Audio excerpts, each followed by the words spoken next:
இது வந்து நம்மாழ்வார் பண்ணையில் ஜீவாமிர்தம் ரெடி பண்ணுறதுக்கான வேலை நடக்குது.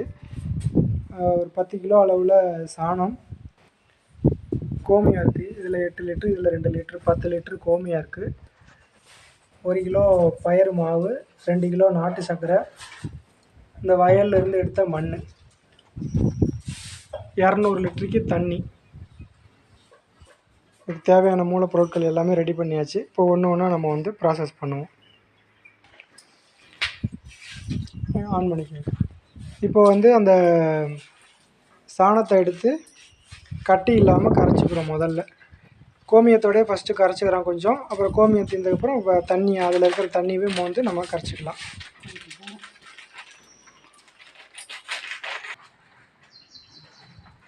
இப்போ வந்து நல்லா கட்டி இல்லாமல் கரைக்கிறாங்க. நாட்டு மாட்டு சாணமும் குளிர்ந்த கோமியத்தில் முதல்ல ஊற்றி கரைக்கிறோம். நல்லா கரைச்சிக்கிட்டு கோமியம் பத்தாததுக்கு நம்ம திரும்ப அதுக்கப்புறம் இதே தண்ணியை மோந்து ஊற்றி கரைச்சிக்கலாம். நல்லா கட்டி இல்லாமல் இப்போ முதல்ல வந்து கரைக்கிறோம். இப்போ நல்லா கரைச்சாச்சு. நல்லா கட்டி இல்லாமல் நல்லா கரைச்சிட்டாங்க. இப்போ அதை வந்து முதல்ல தண்ணியில் மிக்ஸ் பண்ணிக்கலாம். இப்போ இதெல்லாம் மெதுவாக ஊற்றுங்க. தெரிக்கும். கொஞ்சம் கொஞ்சமாக ஊற்றுங்க.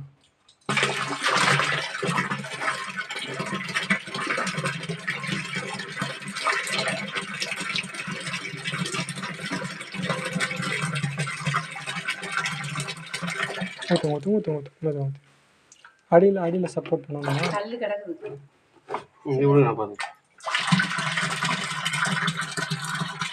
இதில் வந்து கோமியம் சாணம் 2 கலந்தாச்சு.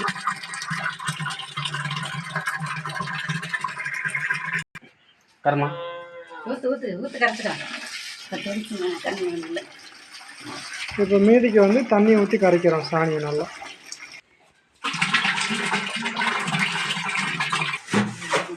இப்போ 1 கிலோ கடலை மாவை நம்ம தனியாக கொட்டி தண்ணி ஊற்றி இதையும் கட்டி இல்லாமல் நம்ம கரைச்சி ஊற்றலாம். நம்ம வந்து கொள்ளு, பயிறு இந்த மாதிரி ஏதோ ஒன்று ஊற வச்சு கிரைண்டரில் போட்டு நல்லா ஆட்டி ஊற்றுறது நல்லா விசேஷம், நல்லாயிருக்கும். இப்போ நமக்கு இங்கே சில வசதி இல்லை அதுக்கெல்லாம். அதனால் இப்போ நம்ம என்ன பண்ணுறோம், மாவை ஊற்றுங்க. தண்ணி கொஞ்சமாக ஊற்றுங்க, ஏன்னா நிறையா வேணாம். போதும். இப்போ கட்டி இல்லாமல் கரைச்சி விடுங்கம்மா. அதை நல்லா கட்டி இல்லாமல் நல்லா அதே மாதிரி இப்போ இந்த கடலை மாவையும் கட்டி இல்லாமல் கரைச்சிக்கிறோம். கடலை மாவுக்கு பதிலாக பயிறு, பாசி பயிற்று மாவு இந்த மாதிரி ஏதாவது போடலாம். இல்லாட்டி பாசி பயிறு, கொள்ளு இந்த மாதிரி ஏதோ ஒன்று ஊற வச்சு ஆட்டலாம். இப்போ கடலை மாவை கரைச்சாச்சு கட்டி இல்லாமல். அதையும் அடுத்ததாக ஊற்றிக்குவோம்.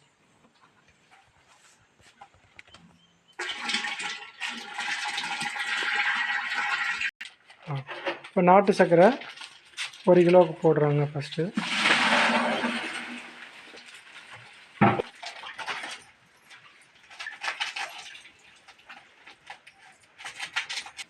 இப்போ 2வது கிலோ நாட்டு சர்க்கரை போடுறாங்க.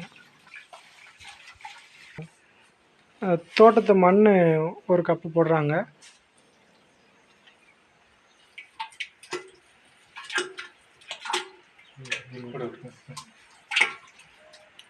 அது ரொம்ப பொலன்னு மண் இல்லை, அதனால் வயலில் இருந்த மண்ணே எடுத்து போட்டுக்கிறோம் நம்ம.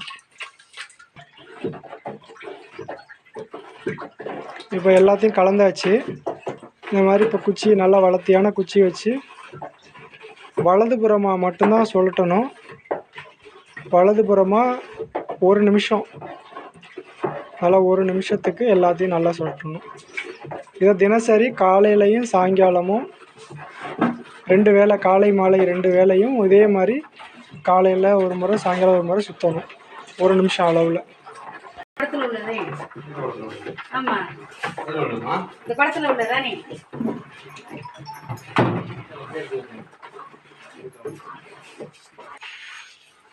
இப்போ நல்லா 1 நிமிஷத்துக்கு மேலே நல்லா சொல்லட்டியாச்சு. இந்த பாருங்கள், வளஞ்சுழியாக சொல்லட்ட நல்லா தண்ணி சொல்லண்டு வருது பாருங்கள். இந்த மாதிரி நல்லா சுற்றணும் தண்ணி. வலதுபுறமாக மட்டும்தான் சுற்றணும், இடதுபுறமாக சுற்றக்கூடாது. இந்த குச்சியை இப்போ தினசரி காலையிலையும் சாயங்காலமும் கலக்கின உடனே என்ன பண்ணணும், இந்த சுத்தியை நல்லா கழுவி வச்சிடணும் குச்சியை. ஏன்னா இப்போ இதில் நாட்டு சர்க்கரை, மருந்து பொருள் எல்லாமே இதில் ஒட்டியிருக்கும். இதை அப்படியே ஓப்பனில் வச்சிட்டோம்னா கொசுவோ ஈயோ வந்து இதில் அப்படியே உட்காந்து அங்கங்கே முட்டை வச்சுட்டு போயிடும். நீங்கள் திருப்பி அப்படியே கழுவாமல் எடுத்து உள்ளே போட்டு கலக்கும்போது என்ன ஆகும்னா, இதில் இருக்கிற முட்டையெல்லாம் திரும்ப இதில் போய் உள்ளே பூரா புழுவாக மாறிடும். அதனால் காலையிலையும் சாயங்காலமும் இந்த குச்சியை கழுவுறது ரொம்ப முக்கியம். இப்போ நல்லா காத்தோட்டமாக இந்த சணல் சாக்கு இருக்குங்களா, சணல் சாக்கை போட்டு நல்லா மூடிடுறோம்.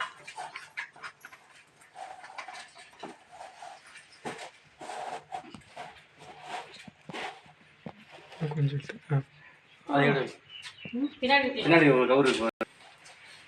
நல்லா சணல் சாக்கை போட்டு மூடி இறுக்கமாக போட்டு கட்டிடுறாரு. பரவாயில்ல, ஒரு சுற்று வந்தாலும் பரவாயில்ல, நல்லா டைட்டாக மட்டும் கட்டிடுங்க. இந்த மாதிரி சணல் சாக்கு தான் போடணும். இதில் பாருங்கள், நல்லா காற்று போகிறதுக்கு கேப் இருக்குது. நுண்ணுயிர்கள் உள்ளே டெவலப் ஆகும்போது பிளாஸ்டிக் சாக்கு போட்டிங்கனாலோ இல்லை நைலான் துணிகளை போட்டிங்கனாலோ சூடு தான் ஃபார்ம் ஆகும். அப்போ வந்து அதில் நுண்ணுயிர்கள் டெவலப் ஆகும்போதே வீணாக போயிடும் பாதி. அதனால் நம்ம வந்து எப்போவும் இந்த மாதிரி காற்று போயிட்டு வர்ற மாதிரியான இந்த மாதிரி சணல் சாக்கு அல்லது காட்டன் துணியை வச்சு நல்லா மாதிரி கட்டிடுறோம். இந்த மாதிரி நல்லா நிழல்ல இருக்கணும். இது வந்து ஒரு ஷெட்டுக்கு கீழே தான் இப்போ ரெடி பண்ணியிருக்கோம். இந்த மாதிரி நிழல்ல இருக்கணும். வெயில் நேரடியாக மழை தண்ணியோ அல்லது நேரடியாக வெயிலோ படாமல் இருக்கணும். அப்போ தான் 100% மருந்து நல்லா ரெடி ஆகும். நேரடியாக வெயிலும் வரக்கூடாது, நேரடியாக மழை தண்ணியும் உள்ளே விழக்கூடாது. இதை பார்ப்போம். இப்போ அடுத்து 48 மணி நேரத்தில் இந்த மருந்தாக ரெடி ஆகும். ரெடி ஆனதுக்கு பிறகு இது எப்படி இருக்குங்கிறத தொடர்ச்சியாக நம்ம பார்ப்போம். நன்றி.